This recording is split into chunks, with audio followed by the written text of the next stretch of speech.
क्वारेन्टाइनको सङ्ख्या 5700 सम्म पनि छ। तर ती पर्याप्त विश्व स्वास्थ्य सङ्गठनले भनेका गुणस्तर अनुसारका छन् भन्ने होइन। हाम्रो सङ्ख्या जसरी बढ्दैछ भन्न जस्तो सजिलो छैन। हामी गुणस्तर तयार गर्दैछौँ, गुणस्तर निर्माण गर्दैछौँ।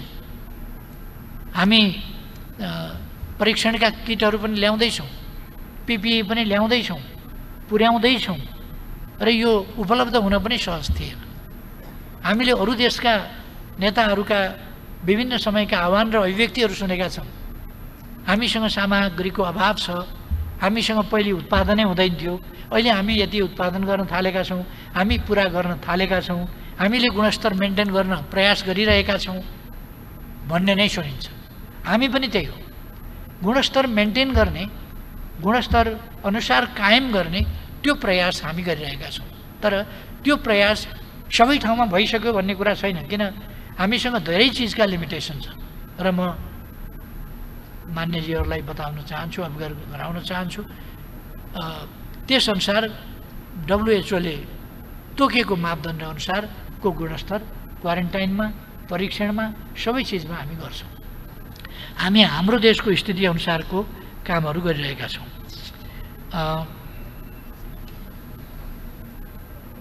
अर्को, यो आयोगहरू गठन भएको छैन भन्ने कुरा, अर्को एउटा नयाँ कुरा पनि आज सुने मैले।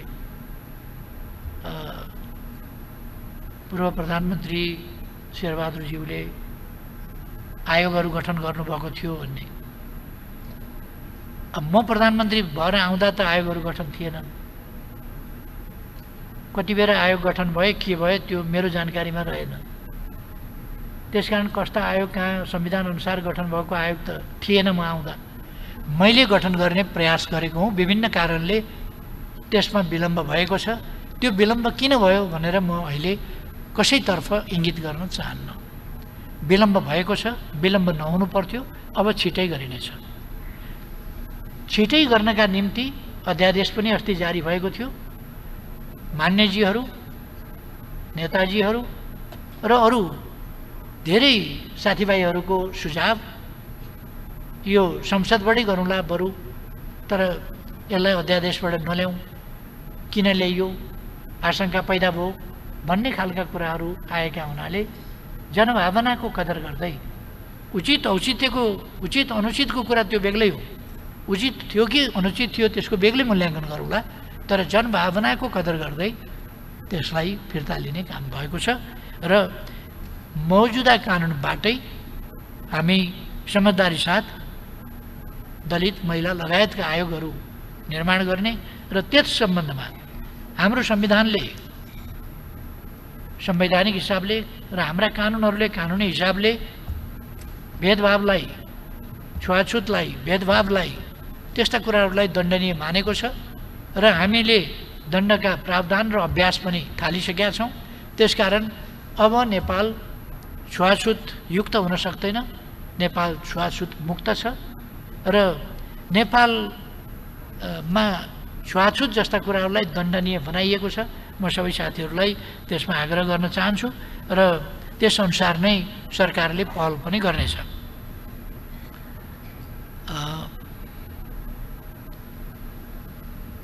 एउटा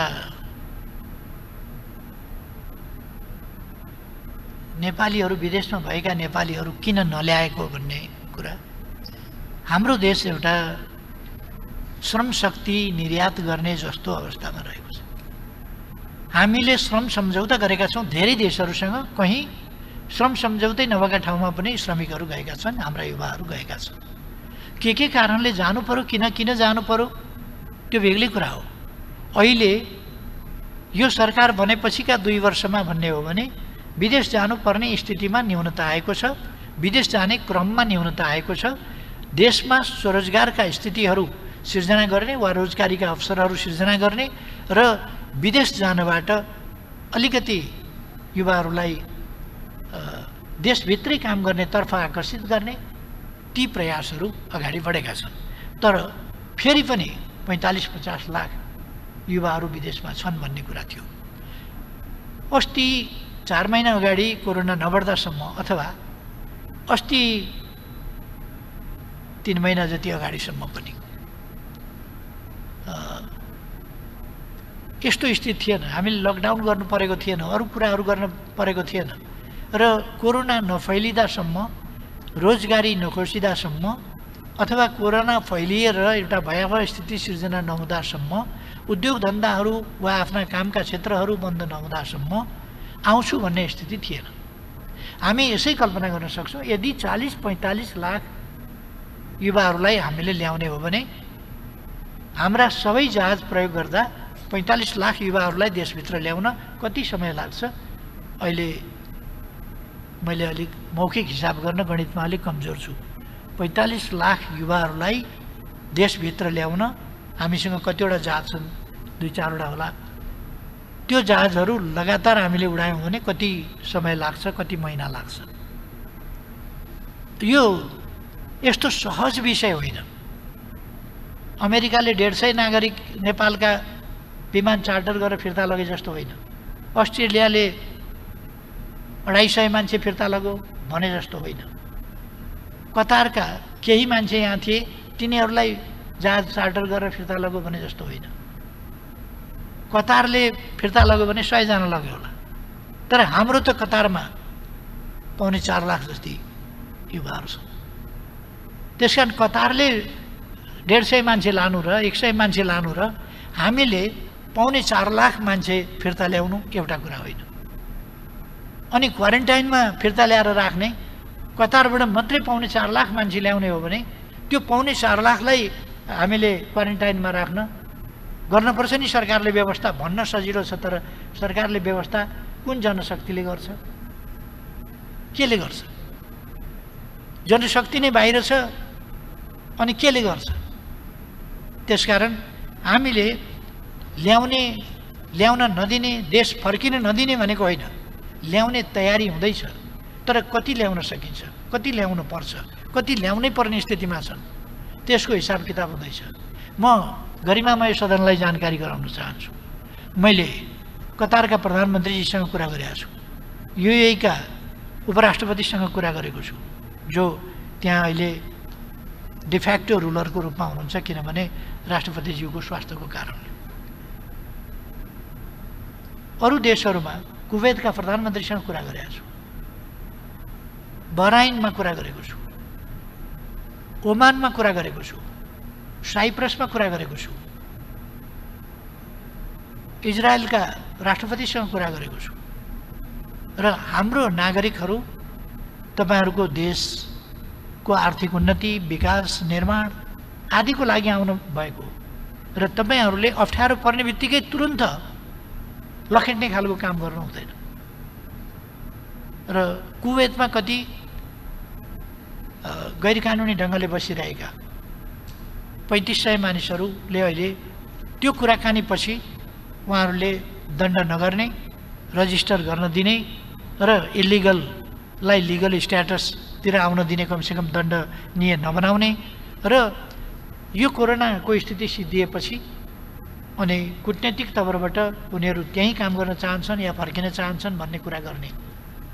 यी सबै देशहरूसँग कुरा हुँदा या साउदी अरबियासँग हाम्रो परराष्ट्र मन्त्रीजीले कुरा गर्नुहुँदा हामी तपाईहरूका नागरिकहरूलाई आफ्नै नागरिक सरह खाने बस्ने प्रबन्ध गर्नेछौँ, बिमारी हुँदा उपचार गर्नेछौँ।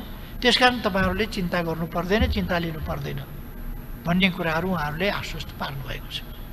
त्यहाँका उपराष्ट्रपतिले, राष्ट्रपतिले, प्रधानमन्त्रीले भनेका कुराहरू त्यो त्यत्तिकै कुराहरू होइन। र हामी त्यहाँको एम्बेसीसँग कन्ट्याक्टमा छौँ र कति बेर कसरी कति मान्छे हामीले उद्धार गर्नुपर्छ, त्यहाँबाट कति मान्छे ल्याउनुपर्छ, कसरी ल्याउने हो। र मान्छे ल्याउने सेन्टिमेन्टमा हामी वारवारी मान्छे ल्याएर क्वारेन्टाइनमा पनि राख्न नसक्ने, केही पनि गर्न नसक्ने र कोरोना मात्रै फैलाउने अनि देशै सोतर बनाउने, त्यस प्रकारको भद्रगोल सिर्जना गर्ने मनस्थितिमा छैनौँ। हाम्रो भनाइ हो देशको नागरिकहरूको भित्र भएकाको पनि सुरक्षा हुनु पर्यो, बाहिर हुनेका समस्या पनि समाधान गर्नु पर्यो, आउन चाहने जेन्युन समस्याहरू भएका समस्याहरूलाई सम्बोधन पनि गर्नु पर्यो। त्यसकारण सरकार जेन्युइन समस्याहरू विदेशमा रहेका नागरिकहरूका सम्बोधन गर्नेदेखि लिएर देशभित्रका नागरिकहरूको सुरक्षा त्यसको प्रबन्ध पनि यथोचित गरेर यी दुईटै कुराहरूलाई संयोजित ढङ्गले गर्ने कुरामा सरकार स्पष्ट छ, दृढ छ र क्रियाशील छ। म मान्यज्यूले उठाउनु भएका प्रश्नहरू मार्फत समग्र सम्मानित सदनमा जानकारी गराउन चाहन्छु।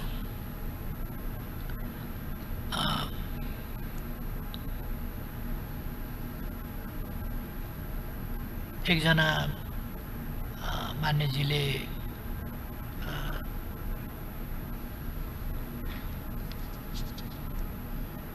एउटा प्रश्न उठाउनु भएको छ, नक्सा जस्तो जमिन फिर्ता लिन सजिलो छैन भनेर। नक्सा जस्तै फिर्ता लिन सजिलो भएको भए त हिजो बेलुकै फिर्ता आइसक्थ्यो। अवश्य छैन नक्सा बनाउन जस्तै सजिलो, तर नक्साले हाम्रो एउटा दृढतालाई प्रतिबिम्बित गर्छ।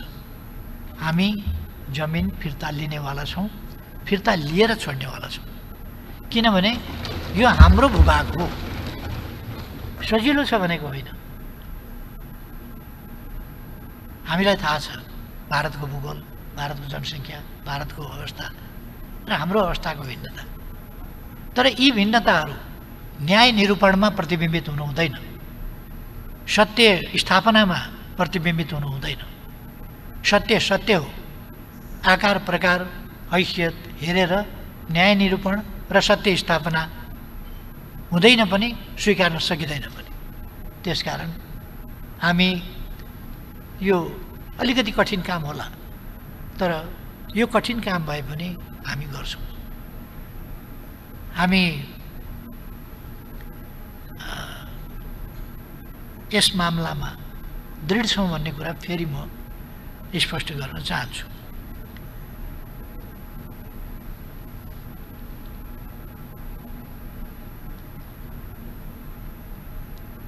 भारत वार्तामा बस्छ कि बस्दैन भनेर अलिकति विलम्ब भएको छ, तर वार्तामा नबस्ने भन्ने कुरा मलाई लाग्दैन।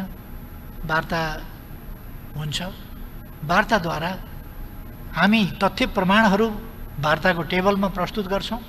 हामी कुनै उत्तेजनामा छैनौँ, आवेशमा छैनौँ, हामी गम्भीर छौँ र त्यो गम्भीरताका साथ तथ्य प्रमाणका आधारमा अत्यन्त मैत्रीभावका साथ नेपाल र भारत दुईटा छिमेकी मित्र राष्ट्रहरू हुन्। यो मित्रता ऐतिहासिक छ। यो मित्रता अनेक हिसाबले सांस्कृतिकदेखि लिएर थुप्रै पक्षहरू, आर्थिक पक्षहरू, सामाजिक पक्षहरू, अनेक पक्षहरूबाट बाँधिएको पनि छ र यस्तो मित्रतामा कुनै पनि कुराले दरार पैदा गर्न दिनु हुँदैन। यस्तो मित्रता पारस्परिक सम्मान, समानता, न्यायको आधारमा एक अर्काका सार्वभौम सत्ता, भौगोलिक अखण्डता, स्वाधीनतालाई स्वीकारेर त्यसलाई व्यवहारमा अमल गरेर हामीले सुदृढ गर्नुपर्छ यो मित्रता। हामी भारतसँग यसको अर्थ कुनै तनाव चाहिरहेका छौँ र हुँदै होइन। हामी भारतसँग तनाव होइन,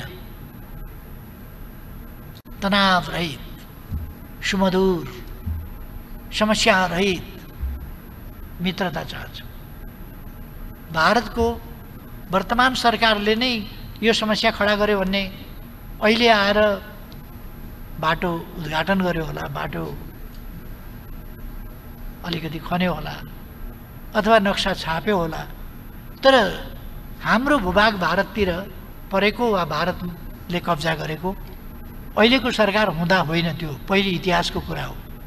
हाम्रो तर्फबाट छोडिएको अथवा नजरअन्दाज भएको पनि अहिलेको सरकारको समयमा होइन, त्यो इतिहासको त्रुटि हो, गल्ती हो। दुईटै सरकारले ती इतिहासका त्रुटिहरूलाई, ती गल्तीहरूलाई सच्याउनु पर्दछ। अब ती गल्ती कायम रहन दिनु हुँदैन। ती गल्ती सच्याएर मित्रतालाई सुदृढ गर्नुपर्दछ, उचाइमा लानुपर्दछ। आफ्नो आफ्नो भूमि आफूले चर्चिने, आफ्नो आफ्नो नक्सा यथोचित ढङ्गले गर्ने। हामीले उहिले वर्तमान भूभागका लागि लडाईँ नै गरे हौँ। सुगौली सन्धि भनेको लडाईँको, र त्यसमा पनि हामी अलिकति लडाईँ लड्न हाम्रो सामर्थ्यले अलिक अप्ठ्यारो भएर हामीले कतिपय भूभाग गुमाएर सम्झौता गरेर अहिलेको भूभागमा हामी सीमित भएका हौँ।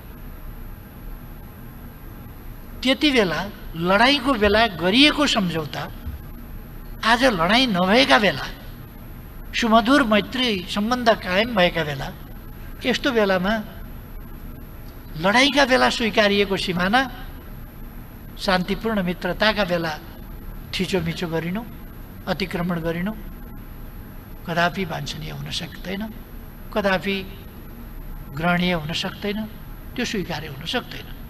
त्यसकारण हामी भारतसँगको मित्रतालाई सुदृढ बनाउनका लागि, पारस्परिक मित्रतालाई अझ उचाइमा लानका लागि 21औं शताब्दी सुहाउँदो सार्वभौम समानताका आधारमा, पारस्परिक न्याय र सम्मानका आधारमा, लाभका आधारमा हामी यसलाई विकसित गरेर लिएर जान चाहन्छौँ।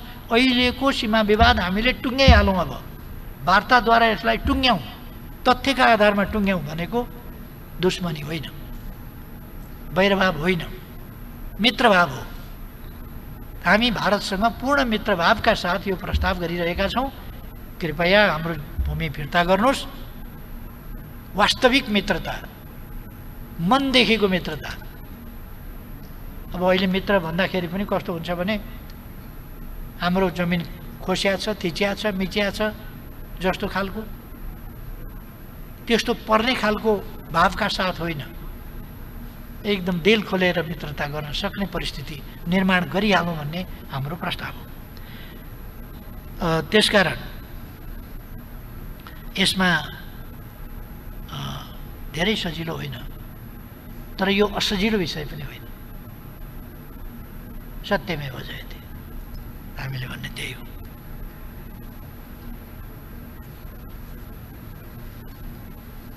यहाँ साथीहरूले सोध्नुभएको छ अलिकति निजी क्षेत्रलाई अवहेलना गरिएको कुरा। निजी क्षेत्रलाई अवहेलना मैले भन्ने गरेको छु, आर्थिक उन्नति गर्न सकिन्छ, हामी प्रविधिको विकास पनि गर्न सक्छौँ, आर्थिक उन्नति पनि गर्न सक्छौँ, तर मानवीय क्षति, मान्छेको गएको ज्यान फिर्ता ल्याउन सक्दैनौँ। घाटा अहिले भयो भने फेरि घाटा पूर्ति गर्न सक्छौँ हामी, तर मानवीय क्षति र त्यो क्षतिले जे लिएर जान्छ ती कुराहरू त्यो परिपूर्ण हुँदैन। त्यसकारण हामीसँग पहिलो कुरा हो वुमेन सेन्ट्रिक, मानव केन्द्रित। हाम्रा प्रयासहरू पहिले मान्छे बचाउबाट सुरु हुन्छ, मान्छे बचाउबाट अगाडि बढ्छ र मानवीय सुरक्षा, कोभिड-19बाट अर्थतन्त्रमा पार्ने प्रभाव भन्दा जनताको जीवनमा पार्ने प्रभाव, जनताको ज्यानमा पार्ने प्रभाव, त्यो पहिलो कुरा हो। पहिले हामी ज्यान जोगाउनेतर्फ लाग्छौँ र त्यसपछि यसको अर्थ अरू चिज गर्दैन होइन, तर हाम्रो प्रमुख ध्यान चाहिँ मान्छेको ज्यान जोगाउने कुरामा हुन्छ। त्यसपछि अरू क्षेत्र, निजी क्षेत्रको पनि ज्यान पहिले जोगाउनुपर्छ। उद्यमीहरूको पनि यसले त धनी गरिब चिन्दैन नि, ठुलो पोस्ट ओहदा पनि चिन्दैन। त्यसकारण धनी गरिब पनि नचिन्ने, ठुलो ओहदा पनि नचिन्ने, केही नचिन्ने भएको हुनाले ठुलो ओहदाधारी हौन् अथवा सम्पत्तिधारी हौन् अथवा उद्योगधारी हौन् अथवा जेसुकैधारी हौन्, जे भए पनि पहिले चाहिँ ज्यान जोगाउनु पर्दछ। निजी क्षेत्रका व्यक्तिहरूको पनि ज्यान जोगाउने पहिलो कुरा हो। कोही सुरक्षित छैन, त्यसकारण असुरक्षित स्थितिबाट सुरक्षित स्थितिमा पुर्याउने र कोरोना भगाउने कुरा सबभन्दा पहिलो कुरा हो। बाँकी कुराहरू हामी सिँगै अर्थतन्त्र उठाउँछौँ, देशको विकास गर्छौँ, यो यत्तिकै भनिराखेका छैनौँ, योजनाबद्ध ढङ्गले भनिराखेका छौँ।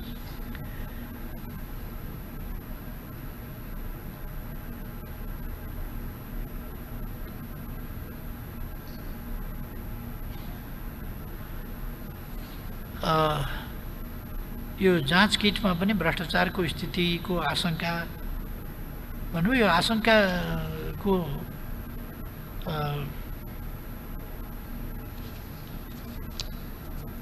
यो आशंकै मात्रै गर्दा त केही उपाय हुँदैन। तर मैले अघि नै भने, यस्तो स्थितिमा कोरोनाको यो महामारी चलेका बेला, देशै आतंकित भएका बेला, जनताको ज्यान गम्भीर ढङ्गले खतरामा पर्दै गएको बेला कसैले यसमा पनि भ्रष्टाचार गर्छ भने त्यस्तोलाई कानुन बमोजिम अझैसम्मको सजाय दिइनेछ, कोही उम्किन पाउने छैन। तर यति बेर जाँचतिर लाग्ने कि भ्रष्टाचारको छानबिनतिर चाहिँ पहिले लाग्ने भन्ने कुराको हकमा जाँचतिर पहिले सँगसँगै भ्रष्टाचार छ कि भनेर सजग हुने, भ्रष्टाचार रहेछ भने त्यो त भोलि पनि हामी हेर्न सक्छौँ, छानबिन गर्न सक्छौँ। अहिले चाहिँ हामीले मुख्य कुरा त्यसमा ध्यान दिनुपर्छ। डेमोक्रेसी इज डेमोक्रेसी, त्यसको डिफिनेसन चाहिँदैन भन्नुभयो। डेमोक्रेसी थुप्रै प्रकारका छन्, देश देशका डेमोक्रेसी छन्, आफ्ना डिफिनेसनका डेमोक्रेसी छन्।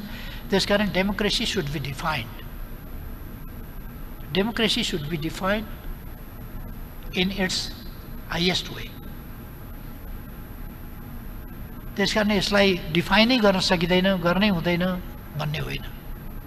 यसलाई हामीले सबभन्दा लेटेस्ट मानव जातिले प्राप्त गरेका, प्रयोगबाट प्राप्त गरेका सफलता असफलताका अनुभवहरूबाट डेमोक्रेसीको डिफाइन हुन्छ। र डेमोक्रेसीको डिफिनेसनमा पहिलो कुरो, democracy should be people's democracy. यो कुराले अलिकति झस्को पर्ला साथीहरूलाई, आइडियोलोजिकल झस्को पर्ला। तर मसँग झस्को पर्यो भने अब्राहम लिङ्कनलाई सोध्नुहोस्, अब्राहम लिङ्कनको किताब पढ्नुहोस्, झस्को हराउँछ। किनभने डेमोक्रेसी उनले डिफाइन गरेका छन्, is for the people, of the people, by the people. त्यसकारण मैले भन्दा झस्को पर्छ भने अब्राहम लिङ्कनलाई सोद्धा, अब्राहम लिङ्कनका किताब पढ्दा त्यो झस्को हराउँछ। भारतलाई सोधिए जस्तै डिप्लोमेटिक नोट अथवा अरू केही चीनसँग कस्तो वार्ता भएको छ कि छैन भनेर हाम्रो सरकारी प्रतिनिधिले चीन सरकारका अधिकारीसँग कुरा गर्नुभएको छ। र चीन सरकारका अधिकारीले यस सम्बन्धमा त्यो परम्परागत हिसाबले एउटा परम्परागत तीर्थयात्राको सन्दर्भमा र परम्परागत ट्रेड रुटको सम्बन्धमा मात्रै कुरा गरिएको, यसले सीमा सम्बन्धी प्रश्नमा, ट्राइजेक्सन या अन्य प्रश्नमा कुनै असर गर्दैन। र यस कुरामा भारतले नेपालसँग पनि कुरा गर्नुपर्छ। र यो सीमासँग सम्बन्धित छैन भन्ने कुरा चाहिँ नि चीनले हामीलाई स्पष्ट पारेको छ। र यो कुरा चीनले हामीलाई बताएअनुसार भारतलाई पनि जानकारी गराएको छ।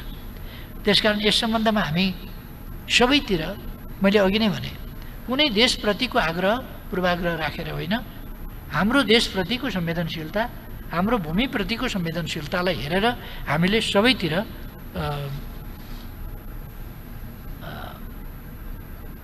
पत्राचार गरेका छौँ, कुरा गरेका छौँ, आवश्यक सबैतिर कुरा भएको छ। हामी यसको उपचार सम्बन्धमा, उपचारको तयारीको सम्बन्धमा अघि नै मैले पहिले बोल्दाखेरि पनि भने, हामी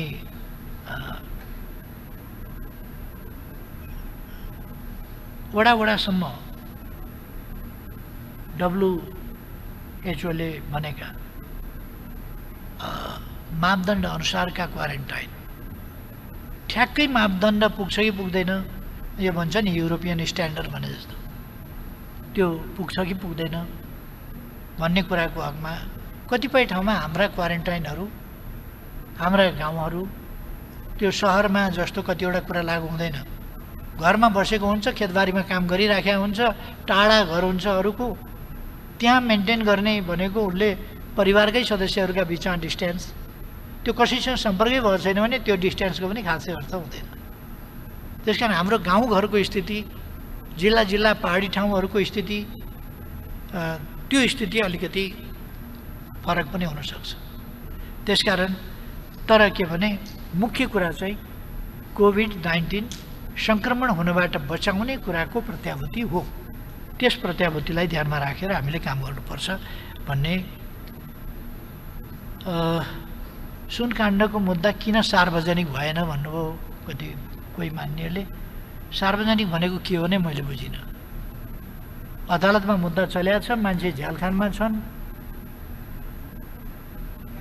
ओसार पसार हुने गरेको रहेछ, त्यो ओसार पसारका दुला गौडा सबै टालिए, त्यो ओसार पसार हुन छोड्यो। जो बाहिर गएको थियो कहाँ लग्यो भन्ने कुरा त अब हामीले जान्ने कुरा, अरू देशमा गएर खोज्ने कुरा भएन, त्यो पहिले गइसकेको कुरा हो। अहिले यता जान पाएको छैन, जाँदैन। पहिले ओसार पसार गर्नेहरू आदिलाई कारबाही गरिएको छ। त्यसकारण एउटा मजाको संस्मरण स्मरणका पाएको विद्वान मित्रले अलिकति बुजुर्ग तरिकाले नै प्रश्न गर्नुभएको छ। यो उसमा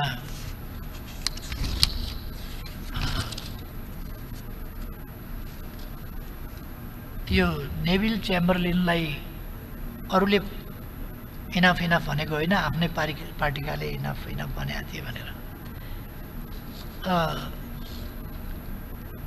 कहिले कहिले त्यस्तो हामीले देखेका छौँ। इनफ भनेको र त्यस अनुसारको एक्सन, त्यस अनुसारको व्यवहार गरेको देखेका छौँ। भट्टराईजीलाई अगाडि सारेर चुनाव लडियो, उहाँलाई प्रधानमन्त्री बनाउँछु भनियो, 6 महिना पनि टिक्न दिइएन, इनफ भनियो। त्योभन्दा पछिल्लो च्याम्बरलिन पनि के अरे चर्चिल पनि कोही पनि आएन। यस्ता धेरै अनुभवहरू देखेर आउनुभएको साथीले एकाध आवाज यताउता असन्तुष्टिका सुनेर आफ्नै पार्टीभित्रतर्फ इङ्गित गर्नुभएकोमा धन्यवाद छ। तर त्यस्तो केही पनि छैन, खुसीको कुरा, त्यस्तो केही पनि छैन। सजग गराउनु भएकोमा धन्यवाद छ। पुराना अनुभवहरूबाट हामीले शिक्षा लिने हो, सिक्ने हो।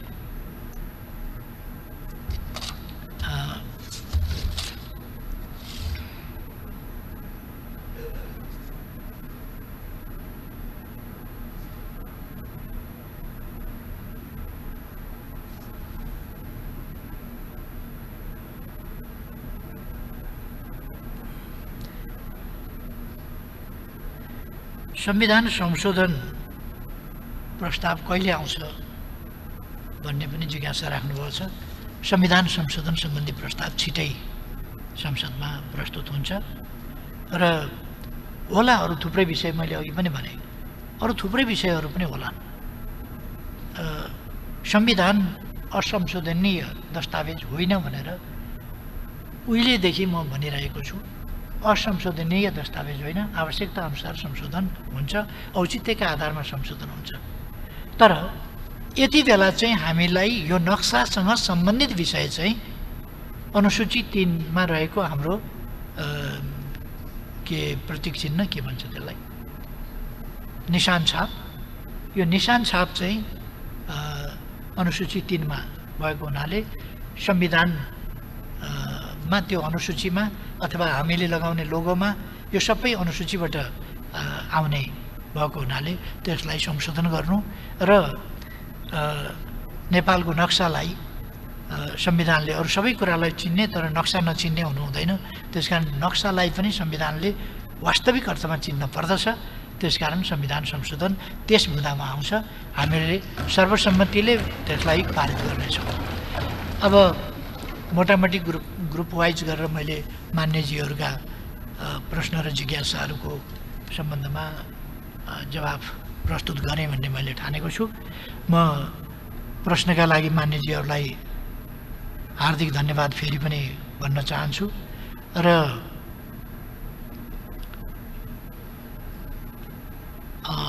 म सबैलाई यो नीति कार्यक्रम एकदम फराकिलो नजरले हेर्न आग्रह गर्छु। हामी एउटा अप्ठ्यारो परिस्थितिमा छौँ कोरोना भाइरसको हिसाबले। त्यसो भएर यस्तो बेलामा हामी कोरोना भाइरसभन्दा पछि पनि राजनीतिक हिसाबले वाद विवाद गर्न सकौँला, सैद्धान्तिक बहस गर्न सकौँला, छलफल गर्न सकौँला, विभिन्न विषयमा विचार विमर्श गर्न सकौँला। कोरोना भाइरस पछि पनि हामी धेरै कुराहरू गर्न सक्छौँ। यति बेला अहिले हामीले अरू कुरातिर अल्मलिने भन्दा कोरोना भाइरसका विरुद्ध केन्द्रित भएर लाग्न परेको छ।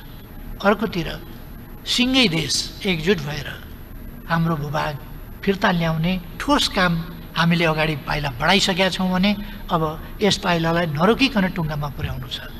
यस्तो अवस्थामा हाम्रो सिङ्गै देश एकजुट हुन आवश्यक छ। यति बेला म सबै पार्टीका सबै मान्यज्यूहरूमा हार्दिक आग्रह गर्न चाहन्छु कि यस नीति तथा कार्यक्रमलाई सर्वसम्मतिले सबैले यसलाई पारित गरौँ, सबैले यसको पक्षमा मतदान गरौँ, मेरो हार्दिक आग्रह छ। यो म किन पनि आग्रह गर्छु भने यसमा कहिले कहिले अलिकति कसरी गर्ने भन्ने पनि प्रश्न उठ्ला।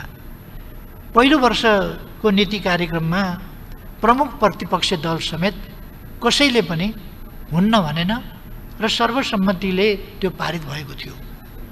नेपाली कांग्रेसको प्रतिपक्षीय भूमिका या प्रमुख प्रतिपक्षको भूमिका त्यसले न्यून गरेको थिएन, अथवा त्यसबाट प्रतिपक्षको भूमिका वा प्रमुख प्रतिपक्षको भूमिका कमजोर भएको पनि थिएन। त्यसकारण नीति कार्यक्रम समयानुकूल ढङ्गले आएको छ र यस नीति कार्यक्रमले कोरोनासँगै लडाइँ लड्ने, देशको हितको निम्ति काम गर्ने, देशको भूभाग फिर्ता प्राप्त गर्ने लगायतका धेरै महत्त्वपूर्ण कुराहरू र सँगसँगै सामाजिक जीवनका सबै पक्षहरूलाई सावधानी साथ सन्तुलित ढङ्गले अगाडि बढाउने कुराहरू पनि अगाडि सारेको छ। यसकारण मेरो आग्रह छ, कुनै कुराहरू छन् भने सरकार सुन्नका लागि, विचार गर्न, मान्यज्यूहरूका कुरा सुन्न कान खोलेर, दिल खोलेर, मन खोलेर तयार छ। त्यसर्थ म आग्रह गर्न चाहन्छु यस प्रस्तावलाई समर्थन गर्नका लागि सबै मान्यज्यूहरूमा मेरो विनम्र अनुरोध छ। समर्थन गर्नुहुनेछ भन्ने मैले आशा मात्रै होइन, विश्वास लिएको छु र हामीसँग अभ्यास पनि छ। पहिलो संसदमा हामीले सर्वसम्मतिले नै पास गरेका थियौँ। त्यसले एउटा बेग्लै एकताको भावना जगाएको थियो हाम्रो बिचमा, त्यसले नोक्सान गरेको थिएन। त्यसर्थ म त्यो आग्रहका साथ आफ्नो भनाइ टुङ्ग्याउँछु र मलाई समय दिनुभएकोमा सभामुख महोदयलाई हार्दिक धन्यवाद भन्न चाहन्छु। सबै मान्यज्यूहरूलाई पनि हार्दिक धन्यवाद छलफलका लागि र जिज्ञासाका लागि, साथै मतदानका लागि पनि आग्रह गर्न चाहन्छु। अघि एकजना मान्यज्यूले विपक्षमा मतदान दिन्छु भन्नुभए तापनि एकमात्र संशोधन गर्दा हुन्छ, पहिलो संशोधन त्यो हो पक्षमै मत दिन्छु भन्ने मनमनै गरे हुन्छ, केही फरक पर्दैन। सबैमा धेरै धेरै धन्यवाद।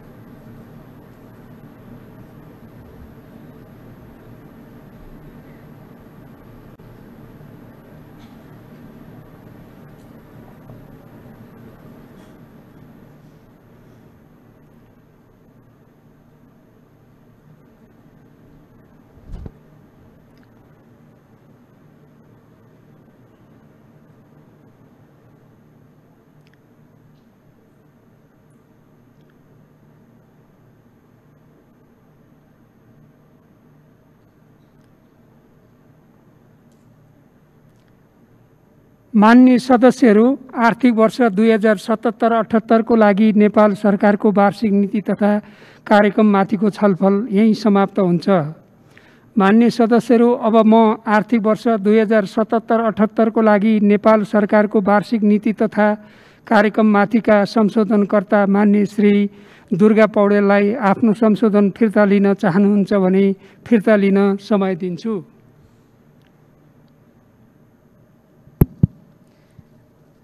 सम्मान्य सभामुख महोदय, मेरो संशोधन त्यो नीति कार्यक्रमलाई परिष्कृत गरेर लैजानको निम्ति थियो। त्यो संशोधनमा कुनै पनि संशोधन समावेश गरेको देखिएन, त्यसैले म फिर्ता लिँदिनँ।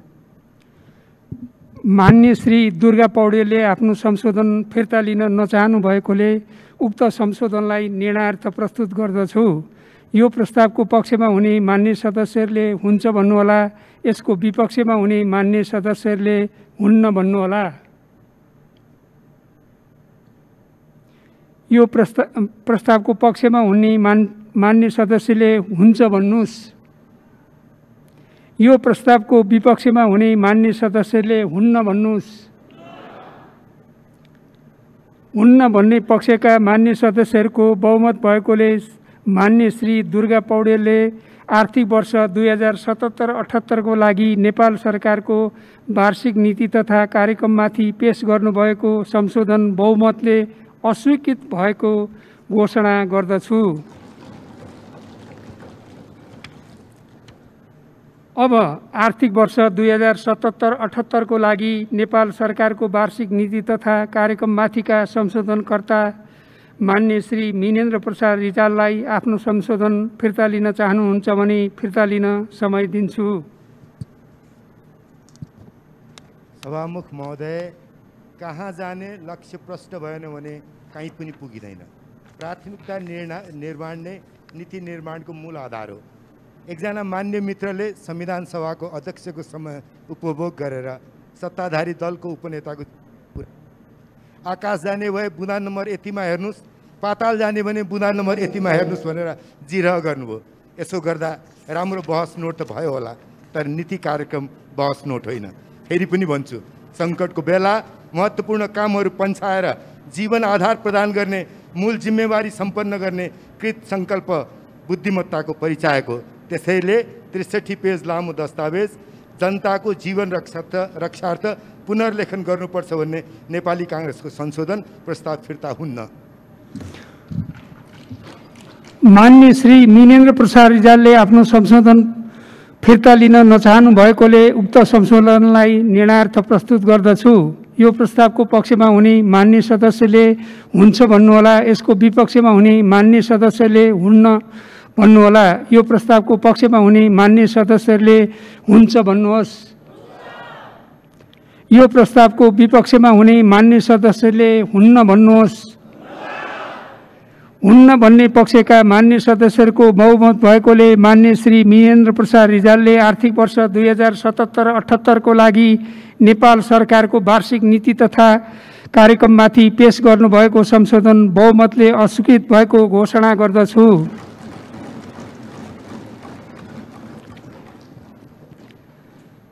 अब आर्थिक वर्ष 2077-78 को लागि नेपाल सरकारको वार्षिक नीति तथा कार्यक्रममाथिका संशोधनकर्ता मान्य श्री प्रेम सुवाललाई आफ्नो संशोधन फिर्ता लिन चाहनुहुन्छ भने फिर्ता लिन समय दिन्छु।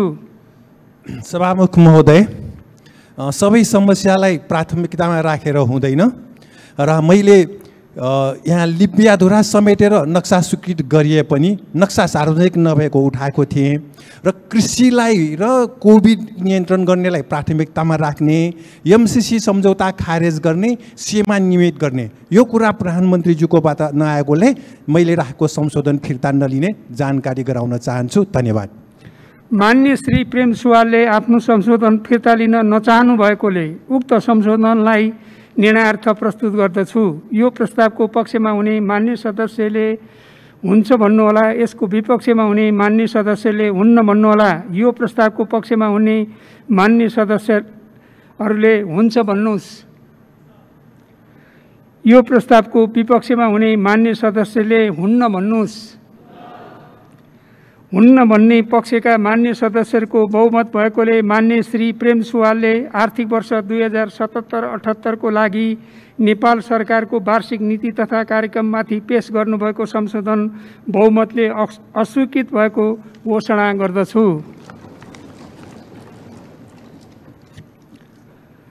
आर्थिक वर्ष 2077-78 को लागि नेपाल सरकारको वार्षिक नीति तथा कार्यक्रममाथिका संशोधनकर्ता मान्य श्री लक्ष्मणलाल कर्णलाई आफ्नो संशोधन फिर्ता लिन चाहनुहुन्छ भने फिर्ता लिन समय दिन्छु। सम्माननीय सभामुख महोदय, 17 बुँदे संशोधन पेश गरेकोमा मधेसी जनजातिको हक हितको लागि, दलित महिला सबैको लागि, त्यसलाई प्रधानमन्त्रीजीले दुईचोटि बोल्नु भएकोमा सम्बोधन नगर्नु भएकोमा फिर्ता लिन्न। मान्य श्री लक्ष्मणलाल कर्णले आफ्नो संशोधन फिर्ता लिन नचाहनु भएकोले उक्त संशोधनहरूलाई निर्णयार्थ प्रस्तुत गर्दछु। यो प्रस्तावको पक्षमा हुने मान्य सदस्यहरूले हुन्छ भन्नुहोला, यसको विपक्षमा हुने मान्य सदस्यहरूले हुन्न भन्नुहोला। यो प्रस्तावको पक्षमा हुने मान्य सदस्यहरूले हुन्छ भन्नुहोस्। यो प्रस्तावको विपक्षमा हुने मान्य सदस्यहरूले हुन्न भन्नुहोस्। हुन्न भन्ने पक्षका मान्य सदस्यहरूको बहुमत भएकोले मान्य श्री लक्ष्मणलाल कर्णले आर्थिक वर्ष 2077-78 को लागि नेपाल सरकारको वार्षिक नीति तथा कार्यक्रममाथि पेश गर्नुभएको संशोधन बहुमतले अस्वीकृत भएको घोषणा गर्दछु।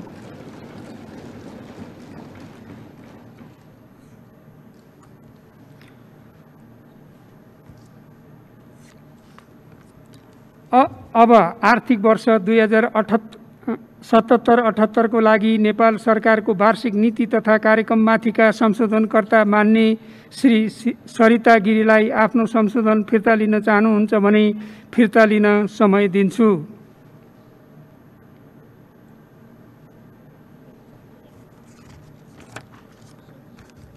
मान्य श्री सरिता गिरीले आफ्नो संशोधन फिर्ता लिन नचाहनु भएकोले उक्त संशोधनहरूलाई निर्णयार्थ प्रस्तुत गर्दछु।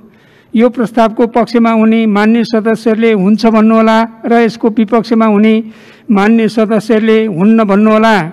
यो प्रस्तावको पक्षमा हुने मान्य सदस्यहरूले हुन्छ भन्नुहोस्। यो प्रस्तावको विपक्षमा हुने मान्य सदस्यहरूले हुन्न भन्नुहोस्। हुन्न भन्ने पक्षका मान्य सदस्यहरूको बहुमत भएकोले मान्य श्री सरिता गिरीले आर्थिक वर्ष 2077-78 को लागि नेपाल सरकारको वार्षिक नीति तथा कार्यक्रममाथि पेश गर्नुभएको संशोधन बहुमतले अस्वीकृत भएको घोषणा गर्दछु। मान्य सदस्यहरू, अब सम्माननीय राष्ट्रपति महोदयले 2077 जेठ 2 गते शुक्रबार सङ्घीय संसदको दुवै सदनको संयुक्त बैठकमा गर्नुभएको सम्बोधनमा उल्लेखित आर्थिक वर्ष 2077-78 को लागि नेपाल सरकारको नीति तथा कार्यक्रमलाई निर्णयार्थ प्रस्तुत गर्दछु। यो प्रस्तावको पक्षमा हुने मान्य सदस्यहरूले हुन्छ भन्नुहोला, यसको विपक्षमा हुने मान्य सदस्यले हुन्न भन्नुहोला। यो प्रस्तावको पक्षमा हुने मान्य सदस्यहरूले हुन्छ भन्नुहोस्। यो प्रस्तावको विपक्षमा हुने मान्य सदस्यहरूले हुन्न भन्नुहोस्। हुन्छ भन्ने पक्षका मान्य सदस्यहरूको बहुमत भएकोले सम्माननीय राष्ट्रपति महोदयले 2077 जेठ 2 गते शुक्रबार सङ्घीय संसदको दुवै सदनको संयुक्त बैठकमा गर्नुभएको सम्बोधनमा उल्लेखित आर्थिक वर्ष 2077-78 को लागि नेपाल सरकारको वार्षिक नीति तथा कार्यक्रम बहुमतले पारित भएको घोषणा गर्दछु।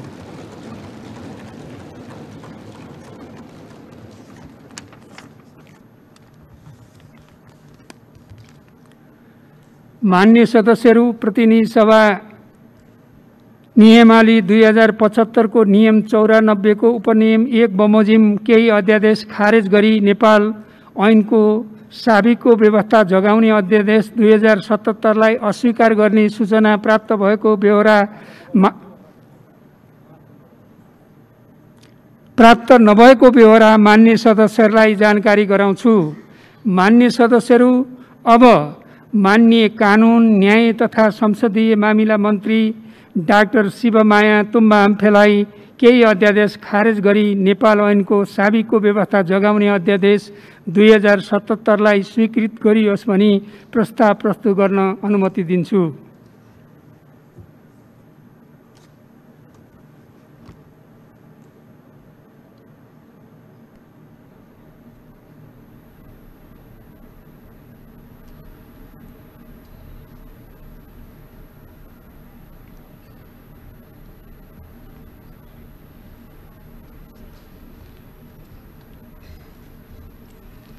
सम्माननीय सभामुख महोदय, सभामुख महोदयको अनुमतिले संवैधानिक परिषद काम, कर्तव्य, अधिकार र कार्यविधि सम्बन्धी पहिलो संशोधन अध्यादेश 2077 र राजनैतिक दल सम्बन्धी दोस्रो संशोधन अध्यादेश 2077 ले संशोधन भएका केही नेपाल ऐनका व्यवस्थालाई जगाई साबिकै व्यवस्था कायम गर्न आवश्यक भएकोले नेपाल ऐनको साबिकको व्यवस्थालाई जगाउन नेपाल सरकार मन्त्री परिषदको सिफारिसमा मिति 2077 वैशाख 12 गते सम्माननीय राष्ट्रपतिबाट जारी भएको केही अध्यादेश खारेज गरी नेपाल ऐनको साबिक व्यवस्था जगाउने अध्यादेश 2077 लाई स्वीकृत गरियोस् भनी प्रस्ताव प्रस्तुत गर्दछु। धन्यवाद।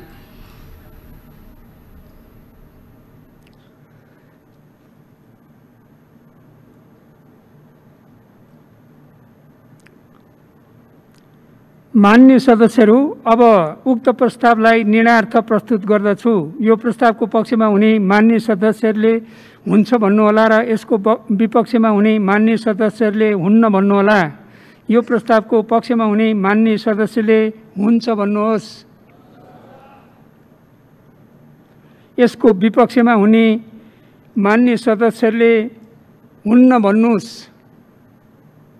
हुन्न भन्ने आवाज सुनिएन, तसर्थ उक्त प्रस्ताव सर्वसम्मतिले स्वीकृत भएको घोषणा गर्दछु।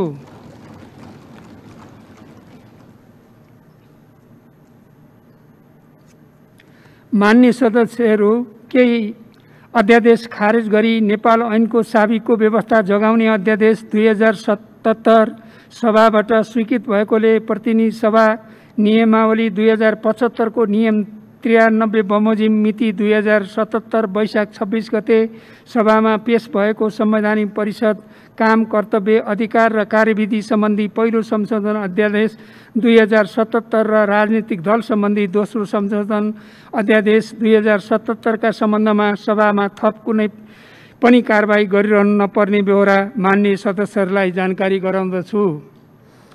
मान्य सदस्यहरू, अब अर्को बैठक 2077 साल जेठ 13 गते मङ्गलबार दिनको 1 बजे बस्ने गरी यो बैठक स्थगित हुन्छ।